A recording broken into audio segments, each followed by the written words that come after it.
प्रणाम जी। प्रणाम। गुरुदेव। प्रणाम गुरु जी। प्रणाम। प्रणाम। आप सभी लोगों का बहुत बहुत स्वागत है, अभिवादन है। आज के इस सत्र में आज हम लोग और भी प्राणायाम को विस्तार से समझेंगे और उस प्रैक्टिस से जिससे कि हम लोग प्राणों का जागरण कर सकते हैं, प्राणों का उत्थान कर सकते हैं, ऐसे कुछ उन्नत प्राणायाम को और जानेंगे। हम यदि प्राण को जीत लेते हैं, समझ लेते हैं, उसको नियंत्रित कर लेते हैं, तो अपनी चेतना को स्वाभाविक रूप से हम नियंत्रित कर लेंगे। क्योंकि चेतना को डायरेक्टली नियंत्रित करना, राजयोग करना इतना सरल नहीं है। हमने देखा उसमें बहुत मुश्किलें हैं। लेकिन यदि हम प्राणों के द्वारा, प्राणों के प्रयोगों के द्वारा उस पर हम अपना नियंत्रण स्थापित करने की कोशिश करते हैं, तो हम निश्चित रूप से उस पर विजय पा सकते हैं। तो चेतना को सीधे पकड़ने की बजाय प्राण को पकड़ा जाता है। और तंत्र में भी उक्ति है कि सीधे शिव की उपासना करना अत्यंत कठिन है। पहले शक्ति को, पहले पार्वती को प्रसन्न किया जाता है। शक्ति के माध्यम से ही हम शिव तक पहुंचते हैं। और उसी उक्ति के आधार पर हम लोग सर्वप्रथम प्राणों को शुद्ध करते हैं, पवित्र करते हैं। प्राणों पर अपना नियंत्रण करने के पश्चात ही अपनी चेतना की गहराई में उतर पाते हैं। अब इसी क्रम में हम लोग आगे बढ़ने से पहले कुछ प्राणायाम का अभ्यास करेंगे। सभी लोग स्थिर होकर के बैठ जाइए।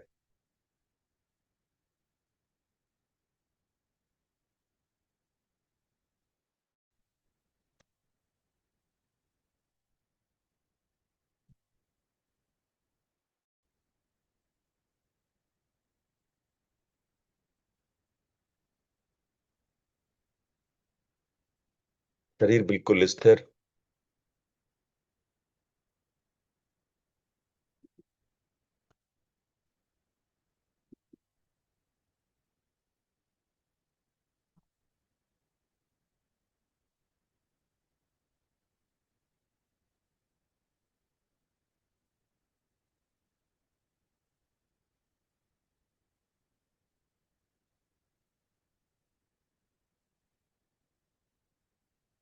पूरी बॉडी को स्कैन कीजिए सर से पैर तक। शरीर के एक एक सेल्स एंड टिश्यूज के प्रति सजगता के साथ उसका स्कैन कीजिए। सजग बनिए, स्थिर कीजिए।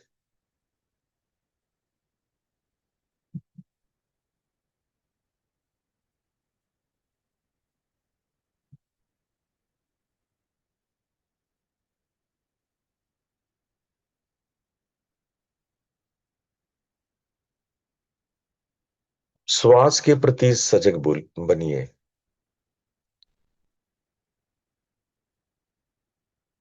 अपने श्वास को बिल्कुल, श्वास के एक एक आयाम को समझिए।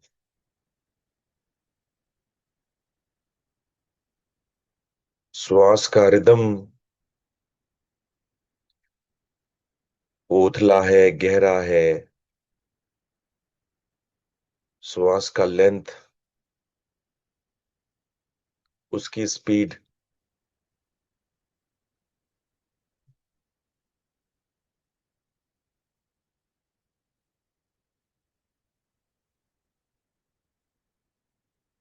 श्वासों का तापमान,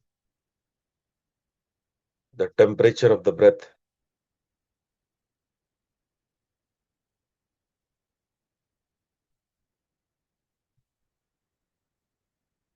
टच ऑफ द ब्रेथ।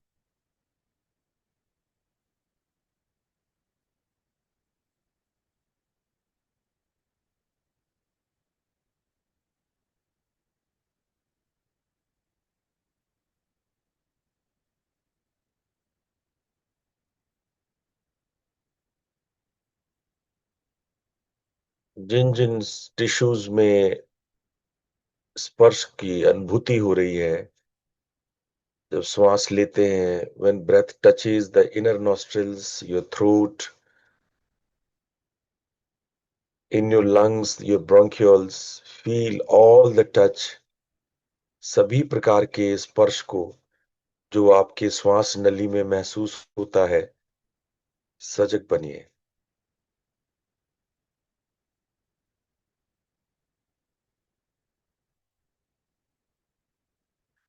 ध्यान दीजिए, जब आप श्वास लेते हैं, आपका फेफड़ा एक्सपांड करता है, डायफ्राम के नीचे जाने से पेट एक्सपांड करता है। Feel the expansion of lungs and abdomen when you inhale, and when you exhale, it shrinks down.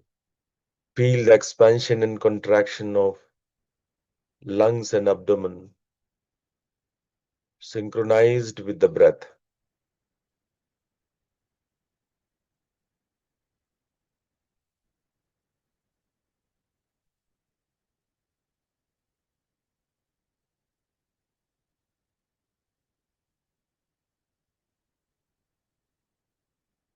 श्वास के अंतराल के प्रति सजग बनिए।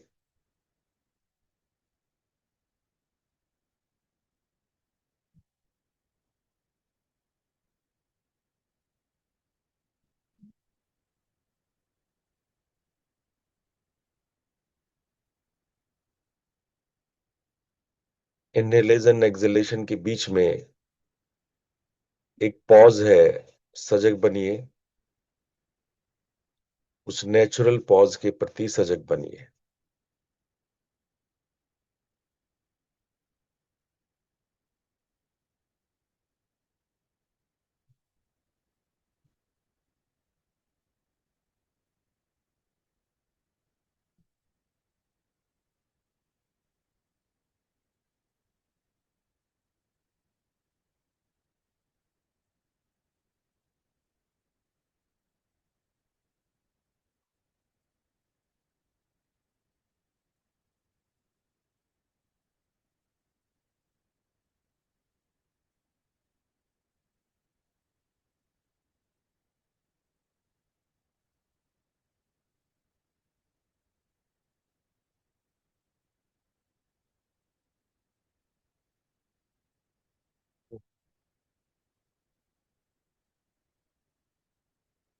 सजग बनिए। आपके दाएं नासिका से आप ज्यादा श्वास लेते हैं या बाएं? आपका स्वर क्या है? ईड़ा चल रहा है या पिंगला? बिना हाथ के यूज किए केवल श्वास लेने छोड़ने के स्पर्श भाव से उसको महसूस कर लीजिए।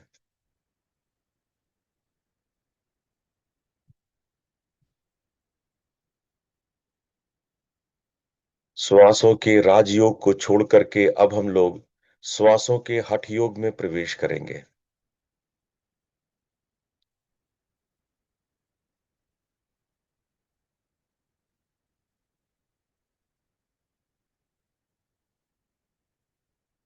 और श्वासों के हठ योग में आज का सबसे पहला प्रैक्टिस हम लोग उज्जाई श्वसन से करेंगे।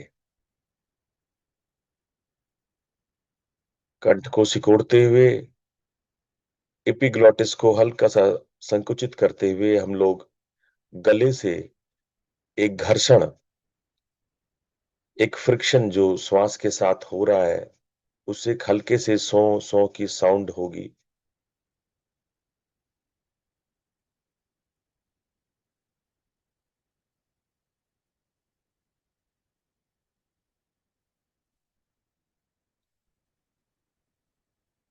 ग्लोटिस को 50% संकुचित कर लीजिए। और जब गले से आ जैसा साउंड करेंगे, तो यह उज्जाई है।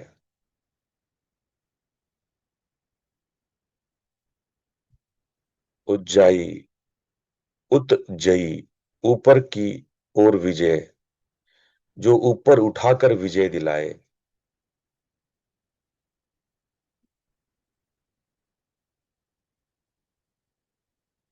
इसे ओशन ब्रीदिंग भी कर कहते हैं, क्योंकि इसमें समुद्र के लहरों जैसी आवाज होती है। परंतु ध्यान से सुनेंगे तो ये सोहम जैसी आवाज आपको सुनाई पड़ेगी। सांस लेते समय सो और छोड़ते समय हम।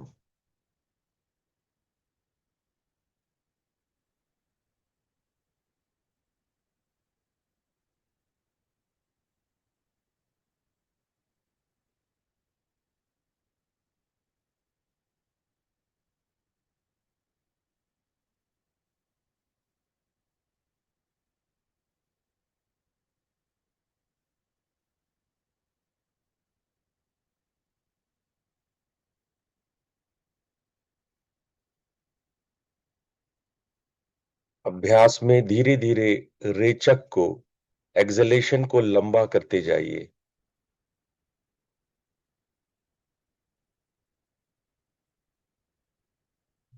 रेचक को लंबा करते जाइए।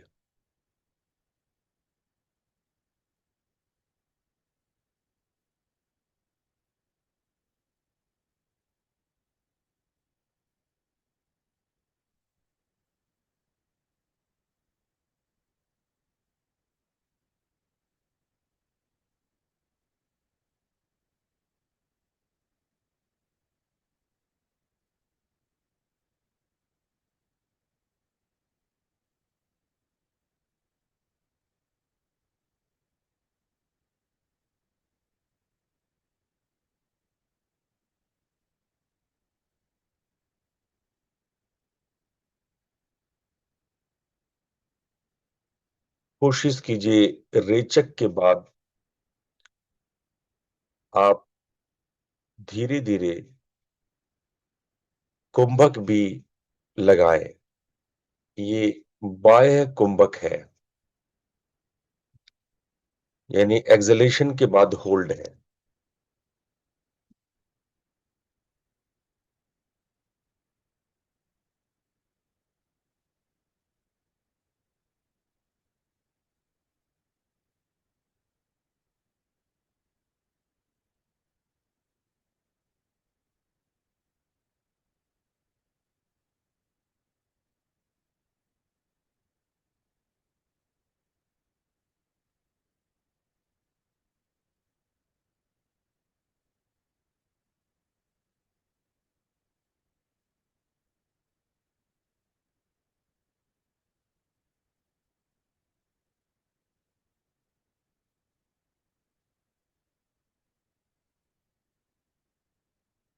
अब धीरे धीरे सर को भी टिल्ट करें। जब श्वास लीजिए ऊंचाई में तो सर को पीछे की तरफ ले जाइए।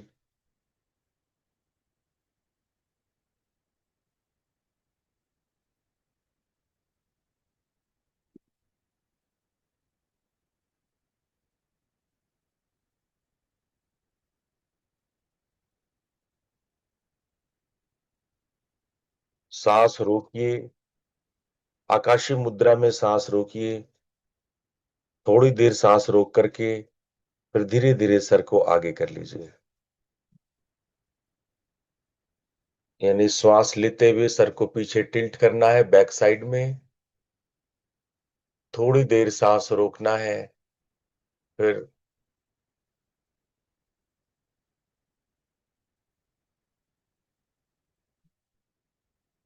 श्वास छोड़ना है। श्वास लंबा गहरा छोड़िए।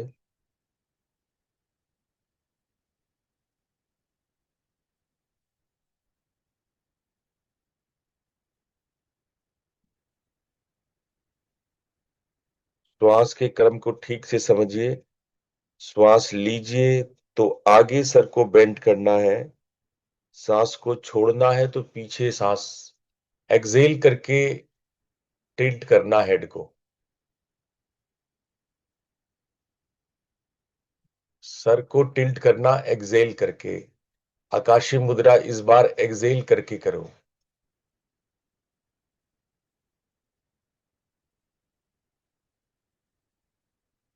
एक्सेल करते हुए सर को पीछे टिल्ट करना।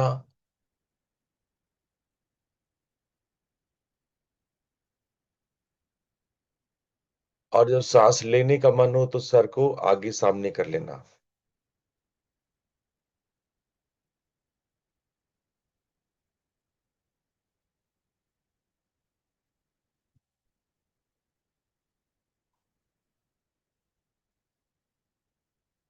हर बार सांस छोड़ते वक्त सर को पीछे कर लेना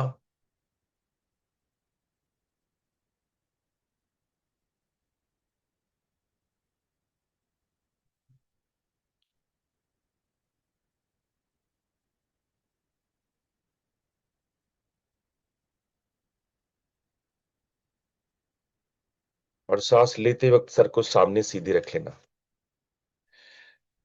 अब इसमें रेशियो लगाएं।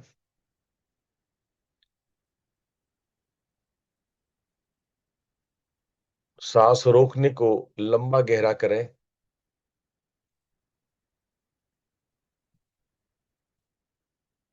जब आप सांस लेते हैं, जब सर को धीरे धीरे सामने लाते हैं तो ये 10 की गिनती गिनते हैं। तो सांस छोड़ते वक्त जब आप पीछे करते हैं तो आप 20 की गिनती गिनिए। और बाएं कुंभक को आप लगभग 40 की गिनती गिनिए। ध्यान रहे ये बाएं कुंभक का अभ्यास आप कर रहे हैं, यानी रेचक, कुंभक और पूरक। Acceleration, hold and inhalation. Acceleration में सर पीछे जाएगा, होल्ड करेंगे 4 टाइम्स और उसके बाद इनहेल करेंगे, सर को सामने लाएंगे। प्राणायाम का नियम याद रखिएगा। जिसको सर्वाइकल स्पॉन्डिलाइटिस है, जिसको हाई बीपी है, जिसको हृदय की बीमारी है, वो श्वास रोकेंगे नहीं, सर को पीछे टिल्ट नहीं करेंगे, आकाशीय मुद्रा नहीं लगाएंगे।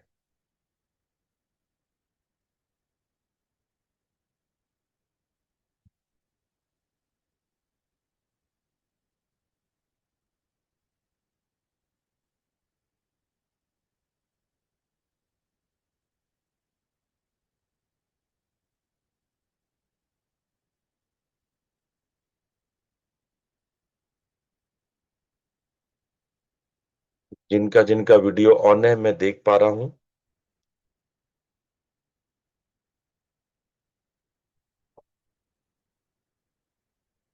ये प्रैक्टिस आपके थायराइड ग्रंथि को सक्रिय करता है।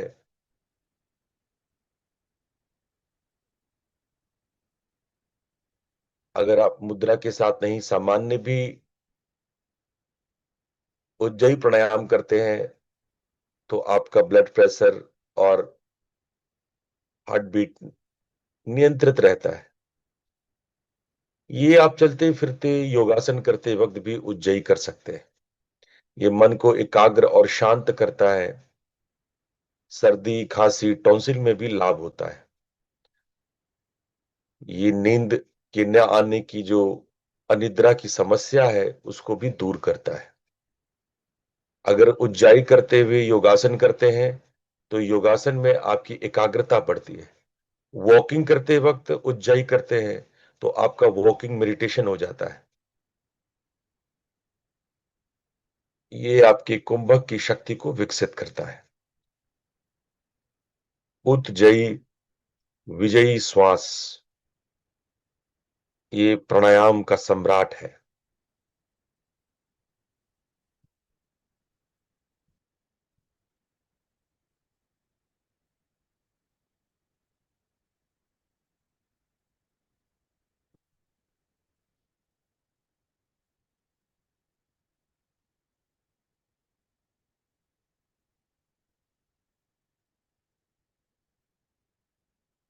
अब अभ्यास को धीरे धीरे छोड़ दें, सामान्य सांस करें और कल्पना करें कि ब्रह्मांड में चारों ओर अनंत सुनहरी प्राण ऊर्जा फैली हुई है।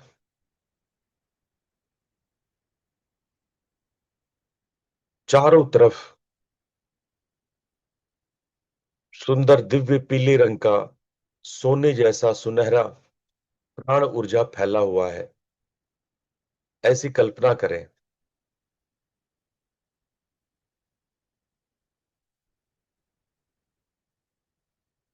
श्वास लेते हुए संकल्प करें कि मैं इस दिव्य प्राण को अपने भीतर खींच रहा हूं।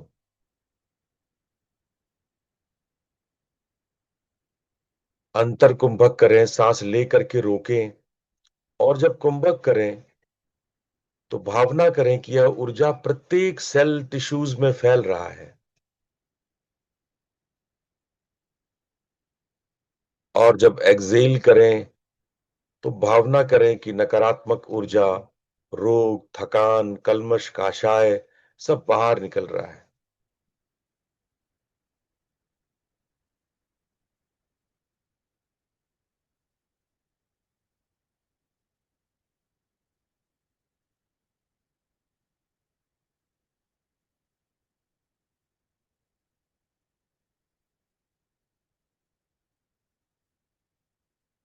2 मिनट इस अभ्यास को कीजिए।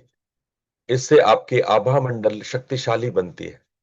आपका ऑरा बहुत शक्तिशाली बनता है। शरीर की रोग शक्ति का स्वयं उपचार होने लगता है। आप सेल्फ हीलिंग प्राण विद्या अपने आप डेवलप करने लगते हैं। ऐसा करने वाले को रेकी सीखने की जरूरत नहीं है। केवल प्राणाकर्षण प्राणायाम से असाधारण ऊर्जा और स्फूर्ति को निर्मित कर लेते हैं। प्राणाकर्षण प्राणायाम करने वालों की मनोकामना शक्ति भी प्रबल होती है। इच्छा शक्ति और कॉन्फिडेंस भी बढ़ता है। बल्कि प्राण चिकित्सा में ये इतने सहज हो जाते हैं कि दूसरों को भी रेकी हीलिंग करके, प्राण विद्या प्राण हीलिंग करके ठीक कर देते हैं।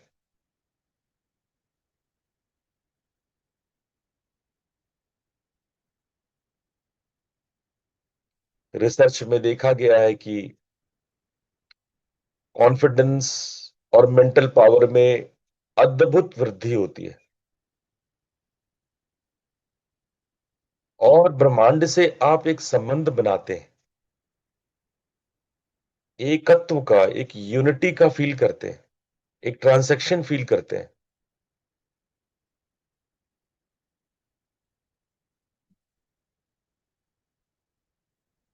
पूरे भावना से, मन से इस अभ्यास को कीजिए।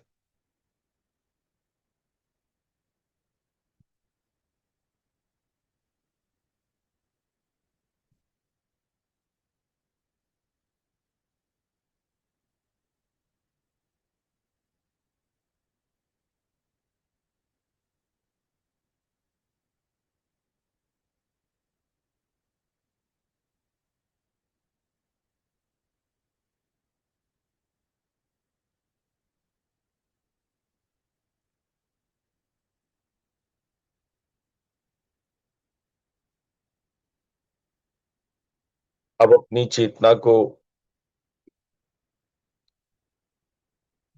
भ्रूमध्य पर लाएं और वहां एक दिव्य ज्योति की कल्पना कीजिए। हम लोग 3 बार ओम मंत्र का उच्चारण करेंगे और शांति पाठ के साथ सत्र का आरंभ करेंगे। लंबा गहरा श्वास लीजिए। ओ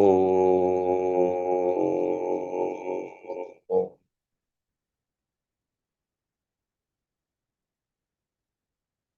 ओ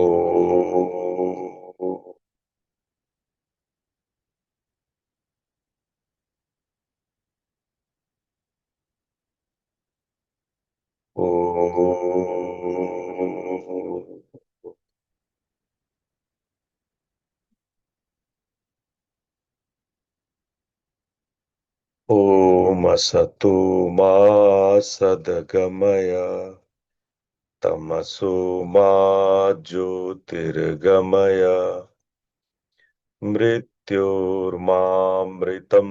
गमय। ओम शांति शांति शांति।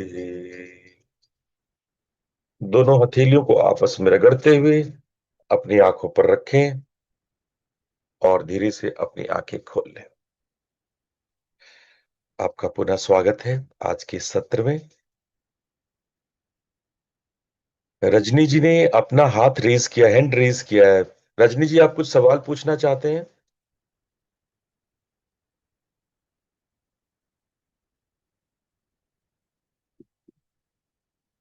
रजनी जी, आपने हाथ हैंड रेज किया है। आप कोई सवाल पूछना चाहते हैं?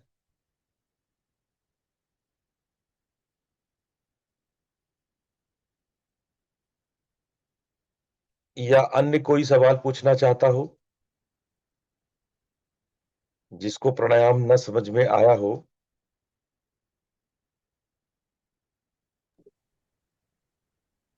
गुरुजी, मेरे को पूछना है। हम्म। गुरुजी, जब जय आपने कहा तो श्वास को सो का आवाज करते करते अंदर खींचना है, उसके बाद में रुकना है, और फिर उसके बाद। नहीं नहीं नहीं, ये जो प्रैक्टिस आज हमने कराया वो सोहम का नहीं था, हंसों का था। आज मैंने एक डिफरेंट वे में उज्जयी कराया था। इसमें रेचक, कुंभक और पूरक, यानी कि हम सो की साधना कराई थी। यानी पहले सर को पीछे ले जाना, सांस रोकना और फिर लेना, हाँ। छोड़ना, रोकना और लेना। हम्म। ये कराया था, ये थोड़ा डिफरेंट कराया था मैंने। आज थोड़ा उज्जयी को मैंने पलट दिया था। स्वामी जी, गुरु जी जब श्वास छोड़ते हैं तो आवाज करना है क्या? हाँ हाँ, हम की आवाज आएगी, हम की आवाज आएगी। मतलब उज्जयी करेंगे, आपको हम बोलना नहीं है।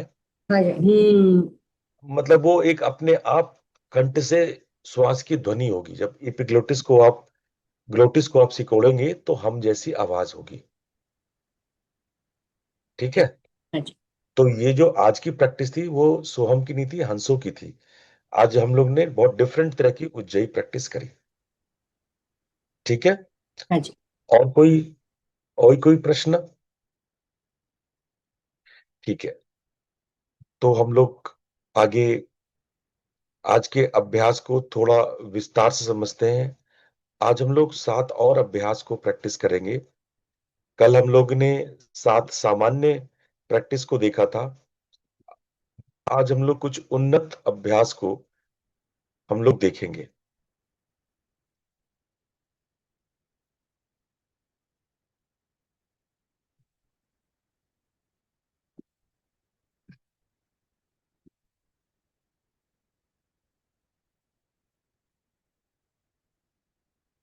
आप लोग को दिख रहा है? हाँ गुरुजी।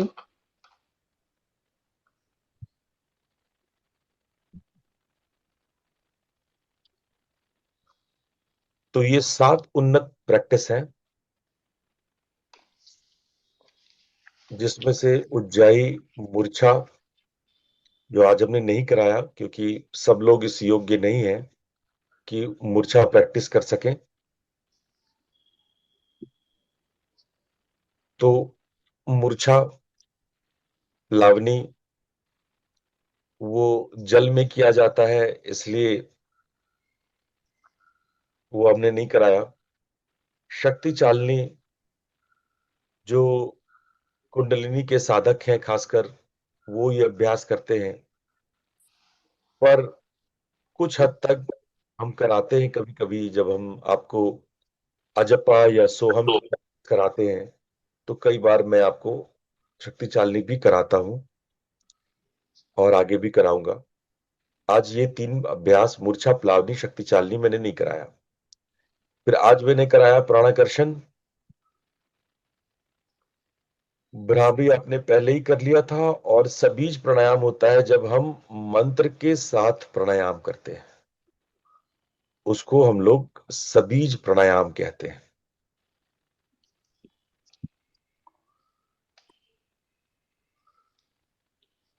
इसी क्रम में आज हम लोग उज्जयी को हमने देखा। उज्जयी को आज हमने आकाशी मुद्रा किया। कुछ और अगर उस पे आप कर सकें आज तो पहले दिन में हम बहुत कुछ नहीं करा सकते, नए लोग हैं। जो पुराने अभ्यासी हैं वो आकाशी मुद्रा में, आकाशी मुद्रा कहते हैं जब ये सर को पीछे टिल्ट करते हैं ना, तो इसको आकाशी मुद्रा कहते हैं। आकाशी मुद्रा में जब आप महाबंध लगाने लगे, है ना, महाबंध जब आप लगाते हैं तो आप याद करो, महाबंध सबसे बड़ा बंध है।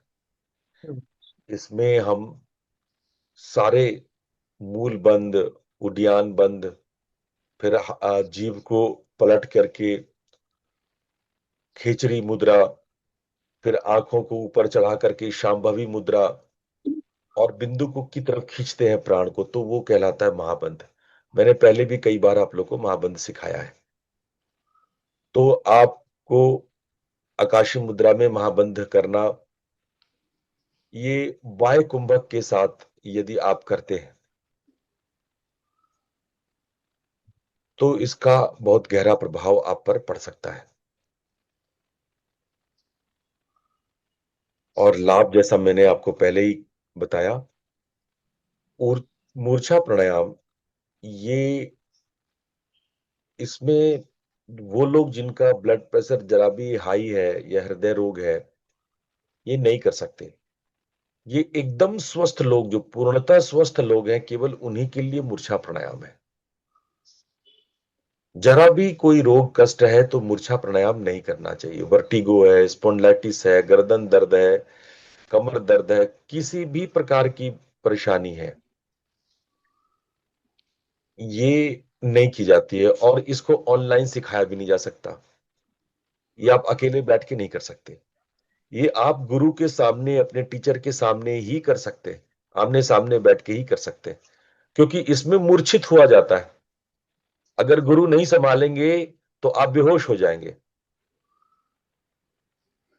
इसीलिए ये बहुत उच्च स्तरीय, बहुत डेवलप्ड प्राणायाम है, और गोपनीय भी है, और केवल गुरु के सामने बैठ के की जाती है।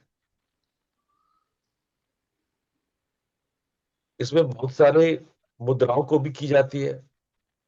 तो इसलिए केवल आपके जानकारी के लिए बता दें, और कभी ऐसा मौका मिला कि गुरु के समीप बैठ करके प्राणायाम करने का मौका मिला, आप स्वस्थ हैं, आपके गुरु को लगेगा कि आपको सिखाया जा सकता है, तो मूर्छा प्राणायाम समाधि की ओर ले जाने के लिए सबसे शक्तिशाली प्रैक्टिस है।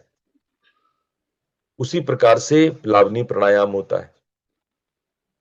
प्लावनी प्राणायाम पानी के अंदर डूब के किया जाता है, और आप, जैसे हम लोग पानी पीते हैं वैसे ही हवा को पीते हैं। प्लावनी में हम लोग धीरे धीरे हवा को घूंट भर भर के पीते हैं, और उसको हम लोग, हवा को जैसे मुंह में चबा करके लार के साथ लेते हैं, तो हवा आपके पेट में पूरी तरह से भर जाता है। जैसे शंख प्रक्षालन में हम पानी पीते हैं, 8 गिलास, 10 गिलास, 16 गिलास, वैसे ही हम लोग इस अभ्यास में धीरे धीरे धीरे धीरे करके वायु लेते हैं, और उतना वायु लेने से पेट आपका फूल जाता है। क्योंकि ये वायु आपको फेफड़े में नहीं लेना है, ये आपको पेट में लेना है, आपको एलिमेंट्री कैनाल में हवा डालना है। इसी की टेक्निक होती है, इसी की मूल टेक्निक है कि हम हवा को कैसे पेट में डालें। जैसे भी आप मुंह से श्वास लें चाहे नाक से लें, आपके फेफड़े में ही जाएगा। लेकिन इस प्राणायाम में टीचर सिखाएंगे आपको, गुरु सिखाते हैं कि कैसे गल्प किया जाता है, लार के साथ कैसे हवा को घूंटा जाता है। धौती के अभ्यास में भी ये अभ्यास सिखाया जाता है।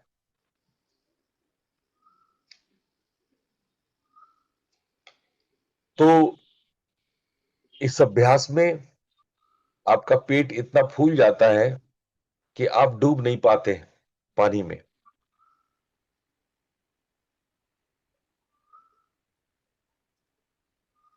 और उसके बाद इसमें अभ्यास किया जाता है उड्डयन का, अश्विनी मुद्रा का और अन्य मुद्राओं का।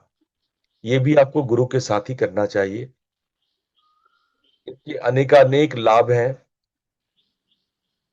मूलतः ये जल में प्लावनी करना आपकी अतीन्द्रिय शक्ति को, आपकी टेलीपैथी और कैनस साइकोकिनेसिस, अनेक प्रकार की सिद्धियों को उत्पन्न करता है। इसीलिए प्लावनी प्राणायाम द्वारा योगी कई प्रकार की सिद्धियों को जागृत करते हैं। ये प्राण शक्ति का अद्भुत संग्रह होता है। अब आता है शक्ति चालनी। शक्ति चालनी, हम प्राण पथ परिपथ तैयार करते हैं, प्राणों का एक रास्ता तैयार करते हैं, और प्राणों के उस रास्ते से हम अपने श्वास और प्राण को कल्पना करते हुए उस रास्ते पर रोटेट कराते हैं। ये प्राण परिपथ कई प्रकार का होता है। सीधा होता है, सर्कुलर होता है, 8 का शेप बनाता है, त्रिज्या होता है, रेक्टेंगल होता है, ट्रायंगल होता है, कई प्रकार, कई यंत्र में हम लोग इस शक्ति को खास तरह के परिपथ में, खास तरह के रास्ते में, साइकिक पैसेज में ट्रेवल कराते हैं। कुंडलिनी बताने के संबंध में पहले हम एक सवाल ले लेते हैं। अगर प्रवीण सोनी जी यहाँ पे हैं तो प्रवीण सोनी जी, आप कल जो सवाल पूछ रही थी आप पूछें। आप कुंडलिनी के संबंध में क्या पूछना चाहते हैं?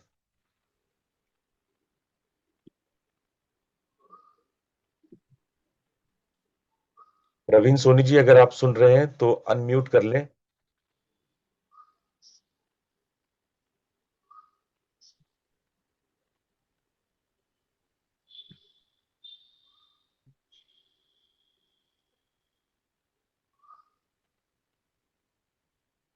मालूम होता है प्रवीण सोनी जी नहीं है।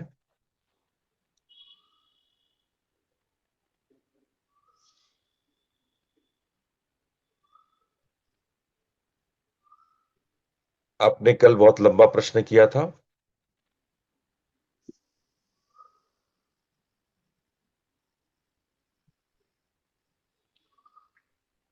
एनीवेज,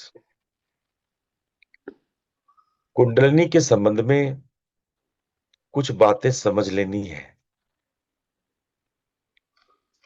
बहुत लोग कुंडलिनी की साधना करते कराते हैं।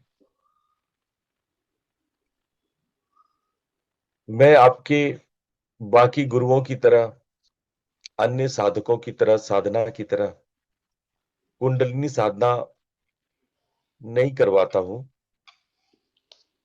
इसके कुछ कारण हैं, वो मैं आपके सामने बताता हूं। एक तो कुंडलिनी साधना आसान नहीं है, बहुत कठिन है, अत्यंत जटिल है।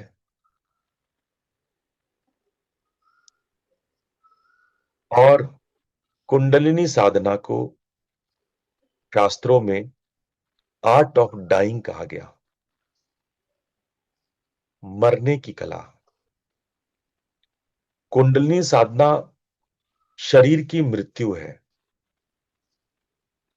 आपका शरीर मृत हो जाता है और आपकी चेतना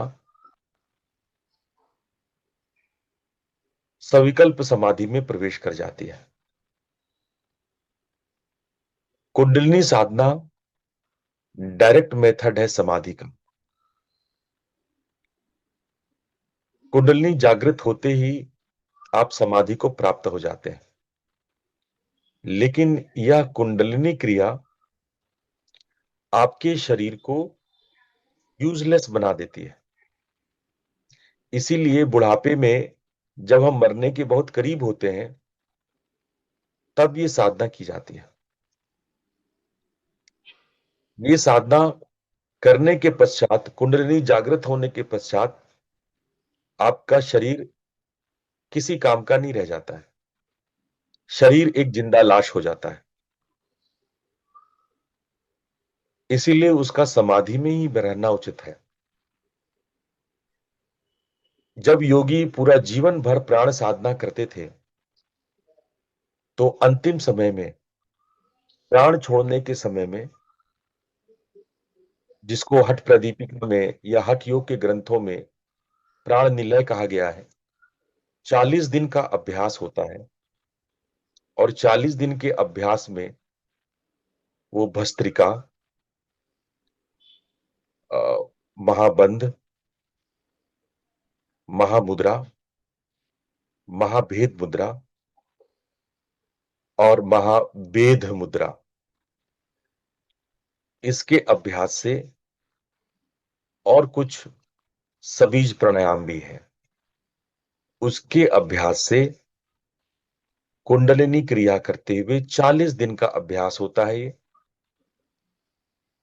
जैसे जैसे कुंडलिनी चक्रों के रास्ते सुषुम्ना में ऊपर की तरफ बढ़ती है, वैसे वैसे आपके चक्र खुलते जाते हैं। जैसे जैसे चक्र खुलता जाता है, चक्र जिस साइकिक संस्कारों को बांध के रखा था, जैसे मूलाधार में आहार निद्रा भय मैथुन है, वो समाप्त हो जाता है। आदमी का भूख और उसकी इच्छा खत्म हो जाती है। आदमी की नींद, नींद की इच्छा खत्म हो जाती है। भय, भय से आप अभय हो जाते हैं। और संभोग से आप मुक्त हो जाते हैं। ये क्रिया खत्म हो जाती है। शरीर इनसे निरुक्त हो जाता है, क्योंकि उसकी साइकिक बंधन, जो शरीर को उस साइकी के साथ बांध रखा था, मूलाधार के खुलते ही, वो चक्र के टूटते ही, जैसे ही कुंडलिनी उसको छोड़ती है, मूलाधार विनष्ट हो जाता है। वो चक्र नहीं रह जाता, वो बंधन नहीं रह जाता, वो गांठ नहीं रह जाता है, वो उपत्यका नहीं रह जाता है। उसी प्रकार से जब वो स्वादिष्ठान पर पहुंचता है,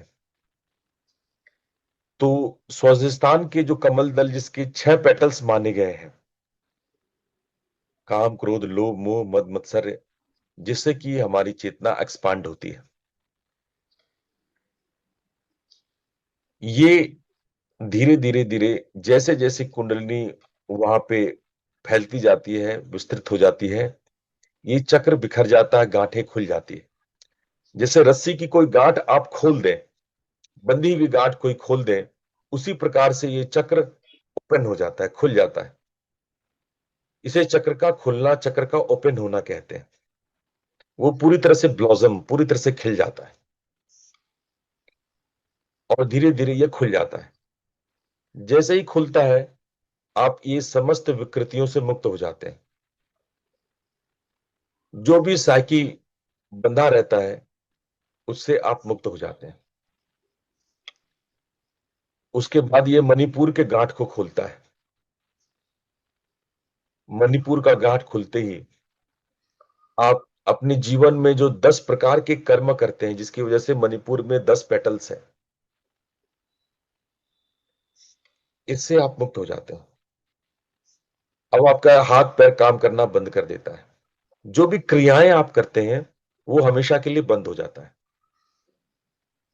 इसीलिए कुंडलिनी जागृत किया हुआ व्यक्ति चल फिर नहीं सकता है, उसके हाथ पैर काम नहीं करते, उसका शरीर ऑलमोस्ट डेड हो जाता है। ना बोल सकता है, ना देख सकता है, ना सुन सकता है। उसकी इंद्रियां काम नहीं करती, सब अंतर्मुखी हो जाती है, सब समाधिस्थ हो जाती है। तो इसलिए जो व्यक्ति ये कहता है कि उसने कुंडलिनी जागृत कर लिया है, वो झूठ बोलता है। कुंडलिनी जागृत करने वाला व्यक्ति बोल नहीं सकता है। वो गूंगा हो जाता है, वो बहरा हो जाता है, वो अंधा हो जाता है, शरीर काम करना बंद कर देती है। हाँ श्रीनिवास, पूछें। सर ये पहली बार सुन रहा हूँ, मतलब आज तक कितने यूट्यूब वाला लोग और इवन बहुत लोग हैं बाहर हिमालयस में भी, एक दो लोग को देखा था, वो बोल रहे लाइक हमको हमारा कुंडली खुला है, ऐसा बहुत बहुत लोग बातें करते रहते हैं। I heard so many hmm of this, I mean like hmm now when I hear from you, it seems very unreal because the whole अब world. यस, इसीलिए मैं इस विषय को कभी चर्चा नहीं करता, और जब प्रश्न उठता है तो मुझे बोलना पड़ता है। ये चर्चा का विषय नहीं होता है। कुंडलिनी में, तंत्र शास्त्र में इस पर चर्चा का भी विरोध है, लेकिन कुछ लोग जो पैसे की लालच में अमेरिका में और विदेशों में, इंग्लैंड में जाकर के और नाना प्रकार के अनावश्यक किताबों को लिख करके कुंडलिनी जागरण का गलत प्रचार किए। मैं ओपनली कहता हूं, आप नहीं कर सकते कुंडलिनी जागरण, छोड़ दो इसको।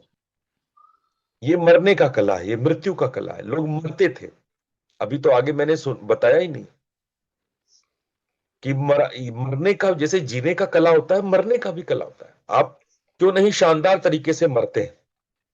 तो कुंडलिनी जागरण एक मृत्यु की कला है, मरने की कला है। आप कैसे बेहतरीन तरीके से मर सकते हैं? पता है, ये कुंडलिनी जगती है तो आपकी जो ये खोपड़ी है ना, जहां पे जैसे जब बच्चा पैदा लेता है तो आप देखोगे यहाँ पे सॉफ्ट होता है, यहाँ पे इस जगह पे जहां सहस्त्रार चक्र है उधर सॉफ्ट होता है ना। और जैसे जैसे बड़े होंगे तो ये हड्डी बन जाएगी, ये कठोर हड्डी हो जाती है। लेकिन जब बच्चा महीने भर का होता है तो ये हड्डी नहीं होती है, ये हड्डी बनती है बाद में। जब कुंडलिनी जागृत होती है तो ये हड्डी गल जाती है। ये यहाँ पे जो हड्डी है ना, ये स्ट्रॉन्ग हड्डी दिख रही है, गल जाती है, हड्डी गल जाती है। इसको कहते हैं कपाल क्रिया, कपाल भेदन। ये हड्डी गल जाती है। और मृत्यु तभी होती है जब ये हड्डी गल जाती है। जैसे ही 39वें दिन आपकी ये हड्डी गलती है, आप धीरे धीरे मर जाते हैं, समाधि में आपके प्राण छूट जाते हैं। और पुराने टाइम में ऐसे लोगों का समाधि बनाया जाता था, ऐसे लोगों को जलाया नहीं जाता था, ऐसे लोगों का स्तूप बनाया जाता था। बौद्धों में भी स्तूप का कल्चर था। तो ऐसे लोगों को ऐसा कुछ स्मारक बना करके उसको वहीं पे स्तूप बना दिया जाता था, इसलिए ताकि उसका प्राण चारों तरफ के एरिया को जागृत किया रखे। समाधि प्राप्त जिसकी ये ये फूट गई हो, कपाल क्रिया हो गई हो, ये गल गया हो ये पूरा एरिया, कुंडलिनी क्रिया से जिसने सांस छोड़ा हो, ऐसे लोग को हम नहीं जलाते। हमारे शास्त्रों में इसका निषेध है।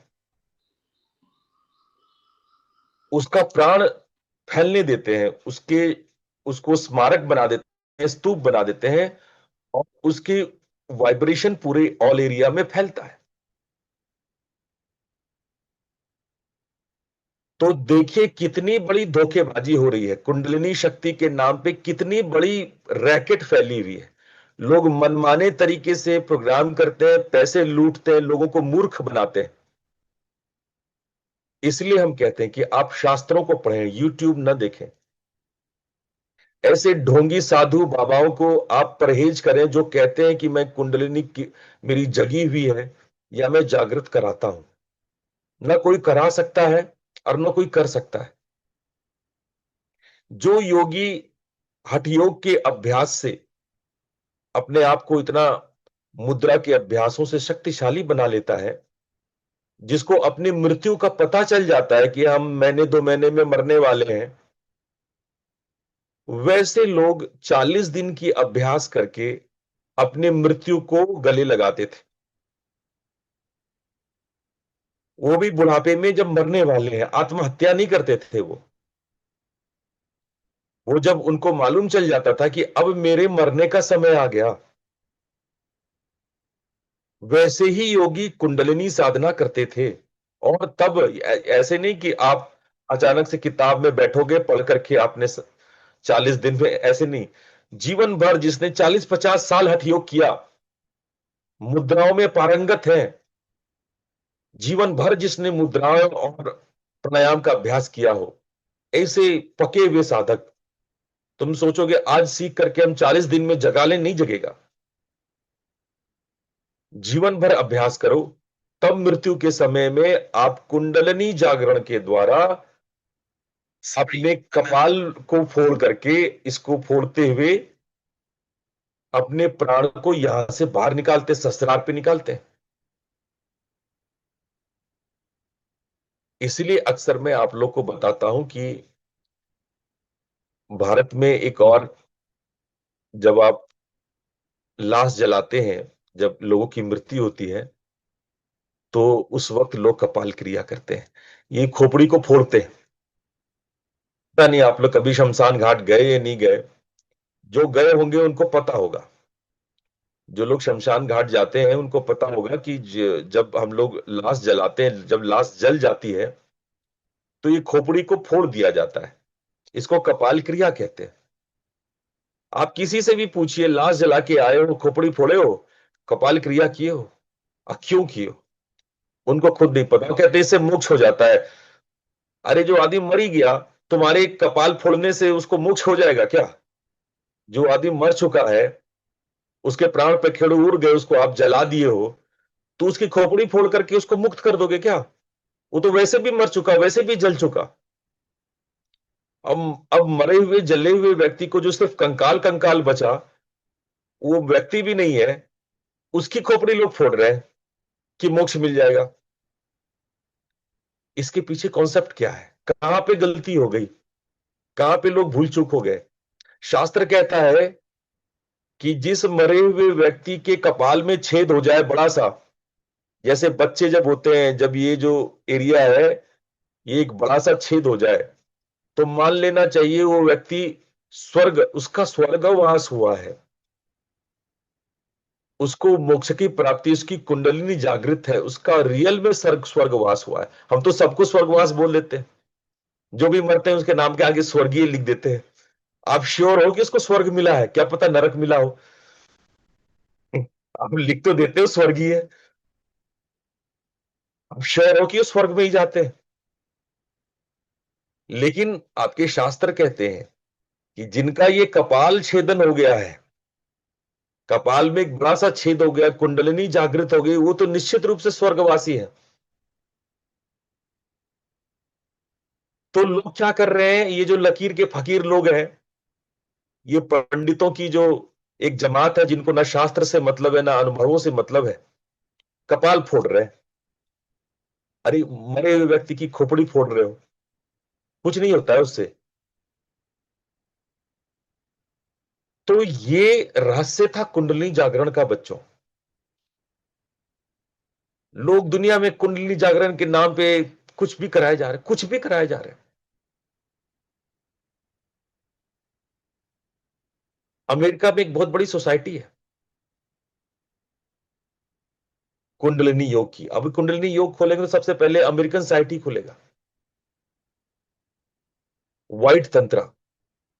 ये सफेद, ये हुआ क्या, एक योगी भजन हुए, ये 1970s के दौर टाइम में एक एक हुए योगी भजन।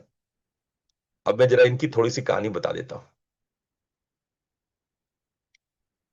ये योगी भजन सरदार जी थे, ये साइकोलॉजी के प्रोफेसर थे।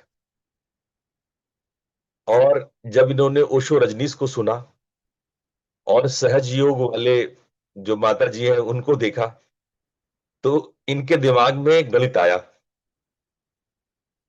और इन्होंने कुंडलिनी योग के नाम से, व्हाइट तंत्रा के नाम से, अमेरिका में एक विशाल वहां लेडीजों को बहुत सारी साधना कराई।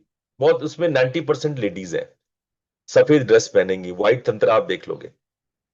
कुंडलिनी योग, कुंडलिनी योग से वही लोग नहीं मिलेंगे आपको, 90% वही लोगों ने फैलाया है।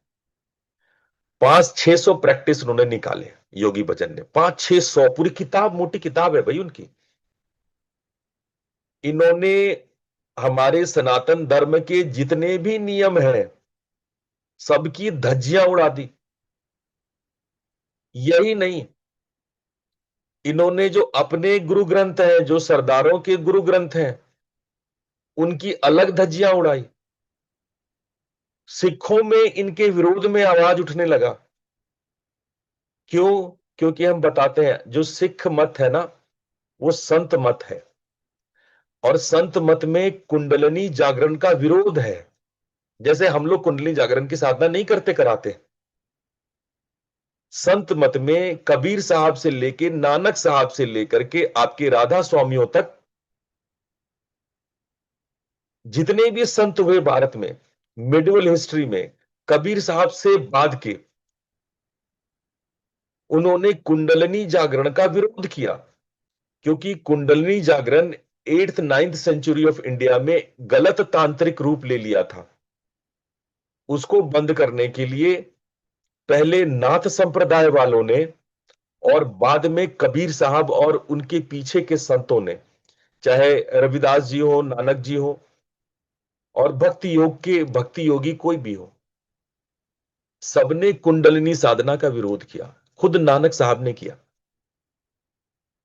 लेकिन योगी भजन एक सिख होते हुए भी, वो सिख होते हुए भी उन्होंने, लेकिन अपनी सिखी को विरोध से बचने के लिए जपजी साहब को उन्होंने यूज किया कुंडलिनी जागरण में। अब उन्होंने जपजी साहब को जब उन्होंने यूज किया कुंडलिनी जागरण में, तो वो कई प्रकार के कुंडलिनी की वास्तविक क्रियाओं को, उसकी धज्जियां उड़ा दी। जैसे हम लोगों के 5 कोश होते हैं, योगी भजन ने 12 कोश बताया। जो भी स्टेब्लिश उपनिषद और तांत्रिक विधियां हैं, इन्होंने मनगढ़ंत अपने दिमाग से कहानियां निकाली। मैं ओपनली इस संस्था का विरोध करता हूं। ये ना तो आध्यात्मिक है, ना तो वैदिक है, ना हमारे किसी भी शास्त्रों से इसका कोई लेना देना नहीं है। ये योगी भजन और उनके बाद के लोगों की दिमागी उपज है, और ये अजीबो गरीब साधनाएं कराते हैं। ये आपके हाथ को ऐसे से करके हिलाएंगे, आप 30 मिनट तक हिलाइए, ऐसे से हिलाते रहना 30 मिनट तक, और आपकी कुंडली जागृत हो जाएगी।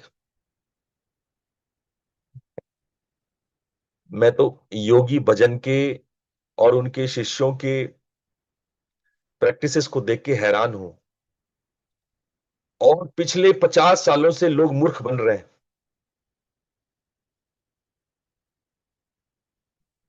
तो जब मैं कुंडलिनी योग की बात कर रहा हूं, तो ऑफ कोर्स मैं ऐसे महान आत्माओं की बात नहीं कर रहा हूं। जब भी मैं कुंडलिनी की बात करता हूं, मैं शास्त्र के अनुकूल हूं। हमारे हठ योग के शास्त्र क्या कहते हैं, मैं कभी भी क्लासिकल टेक्स्ट से बाहर नहीं जाता, अपने मन की बात नहीं करता। मेरा मन, मैं कुछ भी नहीं हूं, आई एम नॉट। जो क्लासिकल टेक्स्ट है वो क्या कहता है, मैं वो आपको समझाता हूं। मेरा अपना कुछ नहीं है, मेरी अपनी कोई बुद्धि नहीं है, मैं कुछ भी नहीं हूं इसमें। मुझे कोई मान मत सोचना आप। ना मेरी कुंडलिनी जगी हुई है, मैं स्पष्ट कह रहा हूं, ना मेरी कुंडली जगी हुई है। मैं जो कह रहा हूं वो शास्त्रों के प्रमाण से कह रहा हूं।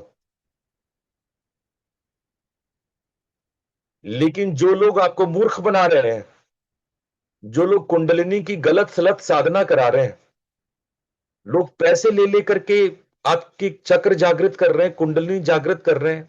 इन सहज योगियों को देख लो, इन राजयोगियों को देख लो, जो तरह तरह के भाव भंगिमा बना करके ये आपको पैसे लेकर, कोई पैसे लेकर के कुंडली जगा सकता है? पैसे लेकर के 25,000 रुपए, 40,000 रुपए ऐसे लेते हैं ये चक्र को जगाने के, और पैसे लेके आपके चक्र जग जाएंगे। ये कैसा अंधेर है? इसको तो बोलते वक्त भी मुझे दुख होता है। ये सब बातों को तो बोल करके मुझे तकलीफ हो रही है।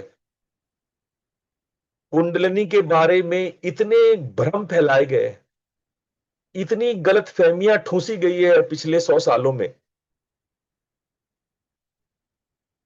ये अधकचरे लोग जो भारतीय साहित्य को थोड़ा पढ़े, थोड़ा समझे, थोड़ा नहीं समझे, और भग करके कुछ भी लिख गए, मैं पुरजोर विरोध करता हूं इसका। न तो कोई भी मेरे से शास्त्र में, दर्शन में बहस करना चाहता है, आमंत्रित है। मैं ऐसे दर्जनों एग्जाम्पल बताऊंगा, रेफरेंस दूंगा हठ योग से और हमारे प्राचीन ग्रंथों से, कि वर्तमान काल में जो भी क्रियाएं कुंडलिनी के बारे में कराई जा रही है सब झूठे हैं, गलत हैं, फालतू है। आपको कुंडलिनी का अर्थ तक नहीं पता। जिसके कोई एक चक्र भी जागृत नहीं है वो कुंडलिनी की बातें और किताब लिख रहा है, जिसको एक चक्र का नहीं पता है। तो मैं फिर से आप लोग को झकझोर दूं। Sir you said a great secret today. अब आज तक पता नहीं हम लोग को। अब पता चलेगा कौन असली गुरु है और कौन फेक गुरु है। मतलब अमेरिका में मैं बहुत लोग को देखता हूँ ऐसे लोग। आप बोला था ना, मैं चार्ट में भी टाइप किया। पैसा पैसा लेके दे से विल रेज योर कुंडली। There so many, even India में बहुत स्कैम है। तो अब तक पता चला है, नहीं पता चला। सर एक दूसरा क्वेश्चन। बहुत कुछ चीज है ना ये शास्त्रों पे। Why is there so much of an industry only in kundalini? Everyone starts with kundalini abhi. If I go on the street also, everywhere that is the first diagram they draw. That is the first name they write in general. Why people target specifically kundalini compared to many other types of practices and tantric vidya and all?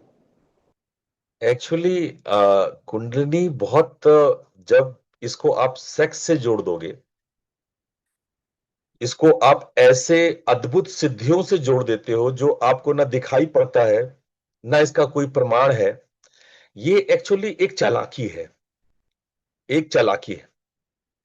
इस मूलाधार को जिसमें शास्त्र में है कि एक सर्पणी उठती है, इसको बड़े आसानी से सेक्स से जोड़ दिया गया। और ये काम आचार्य रजनीश ने भी किया। ऑल्दो आचार्य रजनीश जब कुंडलिनी की बात करते हैं तो सावधान रहते हैं। उनके किसी भी पुस्तक में, किसी भी डायलॉग में मैंने इस तरह की बातें नहीं सुनी। लेकिन जो लोग सोचते हैं कि हम बड़े सरलता से, बड़े शॉर्टकट मेथड से हम सिद्धियां पालें, हम चक्र को जागृत कर लें, जिन चक्रों को हमने देखा भी नहीं है, अनुभव भी नहीं किया है, उसके प्राणों का भी नहीं पता। अच्छा, कुछ प्राणिक प्रैक्टिसेस ऐसे होते हैं जो आपको फील होते हैं, जैसे स्पाइरल मूवमेंट टुवर्ड्स अपवर्ड। बहुत लोग कहते हैं, मेरे पास बहुत लोगों ने कहा कि मेरी कुंडली जागृत है, क्योंकि मैंने अनुभव किया कि कुछ स्पाइरल मूवमेंट करते हुए प्राण ऊपर की तरफ उठे और आपके सर तक गए। अरे वो उदान वायु था, वो उदान प्राणा था।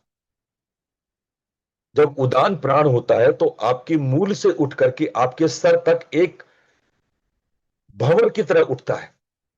अच्छा, कुछ लोग किताबें पढ़ लेते हैं और किताबें पढ़ करके उनकी कल्पना ऐसी हो जाती है कि छोटे मोटे प्राणिक अनुभवों को कुंडलिनी से जोड़ने लगते हैं। कुंडलिनी अनुभव ऐसा नहीं है कि आपको अनुभव होगा और उसके बताने के लिए आप जीवित रहोगे। आप नहीं रह सकते जीवित, उसको बताने के लिए आप बचोगे नहीं। जब तक वो पूर्ण होगी तब तक आपकी मृत्यु हो चुकी होगी, आप शरीर छोड़ चुके होंगे। वो कॉस्मोस से जुड़ जाता है, आपका पूरा शरीर कॉस्मिक हो जाता है, इसलिए इसको जलाया नहीं जाता। आपका बॉडी कॉस्मिक हो जाता है क्योंकि सीधे सीधे वो कॉस्मोस से ऊर्जा ले रहा है। ऐसा शरीर किसी भी मूर्ति या विग्रह से ज्यादा पावरफुल, इसलिए उसकी स्तूप बनती है, उसकी समाधि बनती है। लेकिन इस छद्म पाखंडी लोगों ने कुंडलिनी सर्पणी को सेक्स से जोड़ दिया। इस छद्म पाखंडी लोगों ने बिना कुछ जाने समझे, कुछ ऐसे हमारे तंत्र के कविताएं हैं। अब जैसे फॉर एग्जाम्पल हम लोग कहते हैं प्रकृति और पुरुष के संयोग से सृष्टि हुई। तो जो भाषा, कविता की भाषा में प्रकृति को स्त्री और पुरुष को मेल मान करके उसका संयोग, उसका संभोग और सृष्टि। अरे तो इसका मतलब ये वो कविता है भाई। इसका मतलब थोड़ी है कि प्रकृति कोई स्त्री है पुरुष कोई मेल है और उसके बीच में कोई अरे सांख्य दर्शन का ये कोई अर्थ नहीं है ना कि कोई दो मिल करके कोई संभोग रथ है और उसकी सृष्टि, उससे पूरी क्रिएशन निकल के आ गई, पूरा ब्रह्मांड निकल के आ गया। ऐसा कोई मान ले तो उसको मूर्खता ही कहते हैं। अब भगवान शिव को पार्वती के साथ आप संयोग करा रहे हैं, यही काम बचा है भगवान शिव के पास क्या? आप ना तो शिव को समझे हो ना तो शक्ति को समझे हो। लोग क्या नहीं, क्या मूर्खता नहीं कर रहे हैं। तंत्र के ग्रंथों को समझना जटिल है, और चूंकि वो कविताओं के माध्यम से, क्योंकि वो साधारण लोगों के लिए है नहीं। जैसे कबीर साहब की वाणी है, कबीर साहब ने लिखा कि बरसे कम्बल, बरसे पानी भीगे कम्बल जाने सब कोई, बरसे कंबल भीगे पानी बूझे बुरला कोई। अब इसको कैसे समझोगे? बरसे कंबल भीगे पानी, बरसे कंबल भीगे पानी, बूझे बिरला कोई, कोई बिरला ही समझ सकता है। कंबल से बरसा कैसे, पानी कैसे भीगेगा? ऐसी बेबूझ बातें कविता के रूप में तंत्र करता आया है। ये हम लोगों के लिटरेचर का एक तरीका है, पैटर्न है, पैटर्न ऑफ आवर लिटरेचर, कि हम लोग गुण से गुण बातें कविताओं में लिखते हैं, और कविताओं में उपमा अलंकार होता है। हम लोग उपमा उपमान करते हैं। जैसे कल मैं बता रहा था आप लोग की, किसी का चांद की तरह, हम कहते हैं उसकी, उसका चेहरा चांद की तरह सुंदर है। किसी का चेहरा चांद की तरह हो सकता है क्या? तो चांद मान लो एकदम उसकी तरह चांद ही लगा दो, तो सुंदर लगेगा क्या? किसी के चेहरे पे चांद ही फिट कर दो। वो उपमा अलंकार है बच्चों, उस वो हम लोग उसका उपमा करते हैं, मतलब एक उदाहरण देते हैं। चांद की तरह उस उज्जवल सफेद है, या उसकी शीतलता है, या उसकी चांदनी है। इसका ये मतलब नहीं है कि चेहरे की जगह कोई चांदी रख दे। अपनी प्रेमिका के चेहरे को चांद की तरह बना दोगे तो देख भी नहीं पाओगे।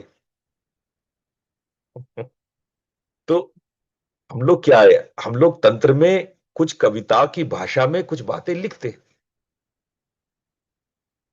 उथली उथली बातें, अपने समझ में आने वाली बातों को लिख करके लोग भग लिए।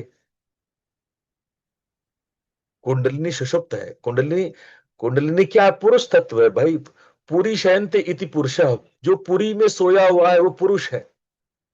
पुरुष को कुंडलिनी कहा गया। जो पूरी शयनते इति पुरुष, जो पूरी में सोया हुआ है, जो शरीर में सोया हुआ है, कौन सोया हुआ है? कुंडलिनी शक्ति सोई हुई है। लोग कहां से कुछ भी नहीं निकाल रहे। जो 51 प्रकार के कुंडल पहन करके नीचे उतर, क्या है कुंडल? कौन सी कुंडल?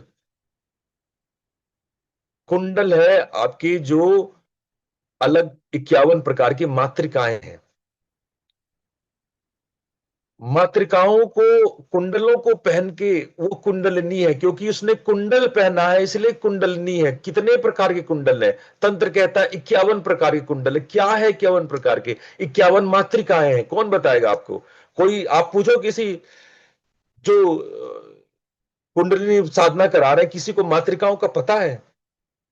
कोई जानते हैं कि कौन सी मातृका कैसे प्रकट होती है?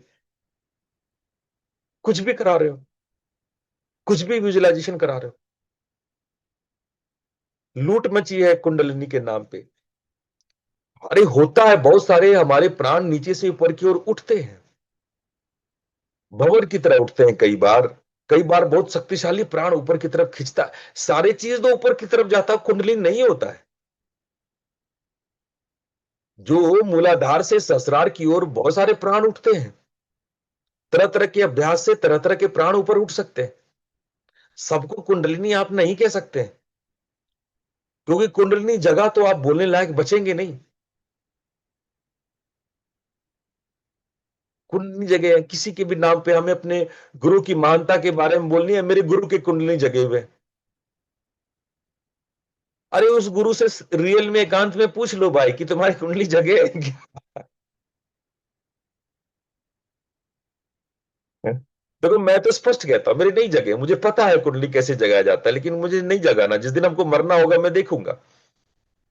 मेरी नहीं जगी हुई है, मैं तो खुले मन से कह रहा हूं। अन्ना मैं चाहता हूं कि आप लोग का जगे। हाँ, जिसको मरने की इच्छा है, जो इच्छा मृत्यु चाहते हैं, मरने के करीब है, उनकी साधना हो सकती है कुंडलिनी की। लेकिन कौन मरना चाहता है?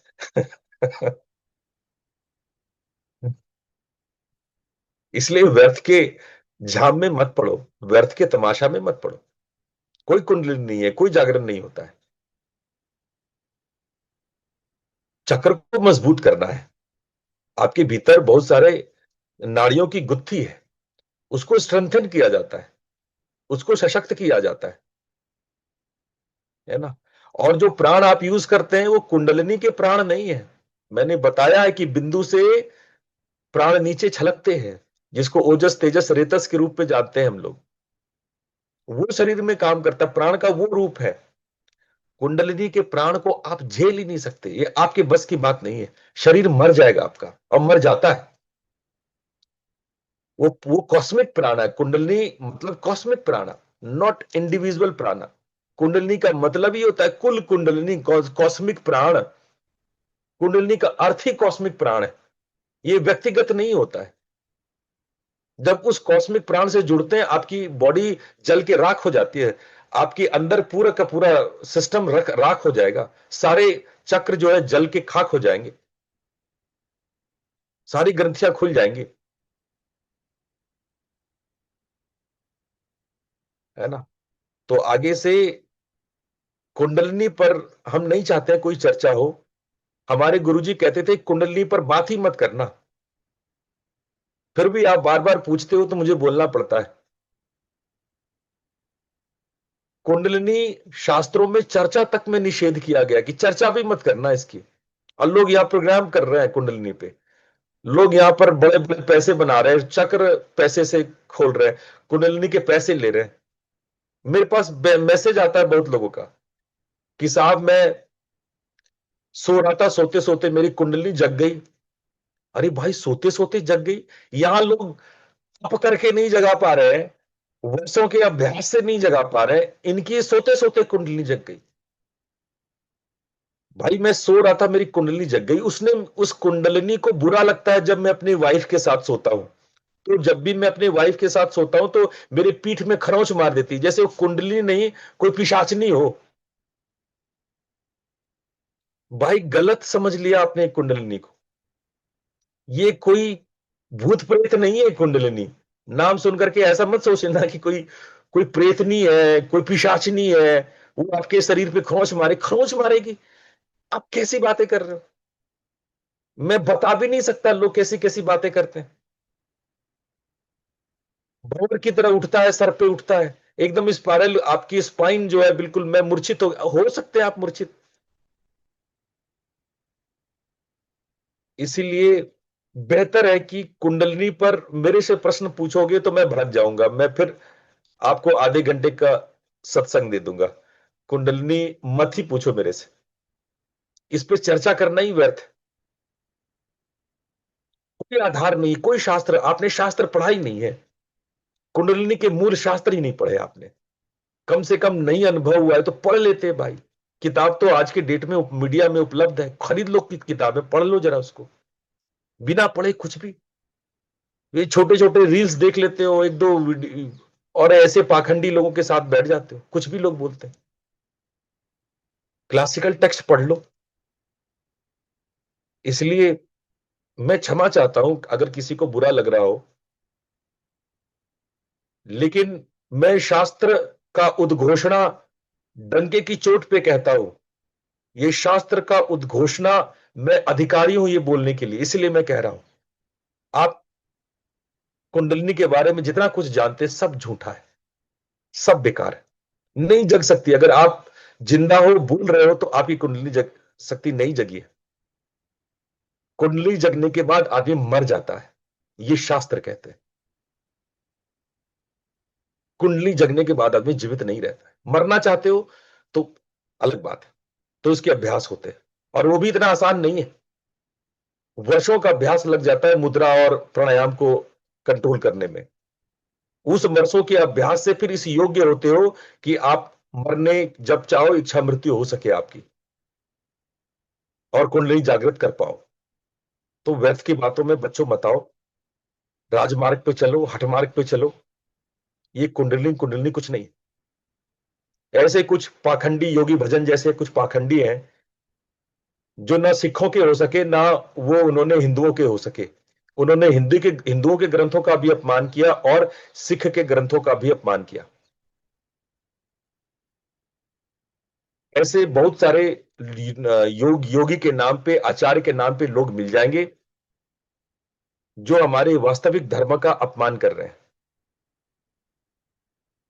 तो आज बहुत सारी बातें कहनी थी, लेकिन चूंकि विषय कुंडलिनी पे आ गया, इसलिए मैं हमेशा की तरह मैं भड़क जाता हूं, भावावेश में आ जाता हूं। मैं देखता हूं कि कुंडलिनी के नाम पर कितना झूठ, कितना तमाशा फैला हुआ है, कितना झूठ, कितना विकार।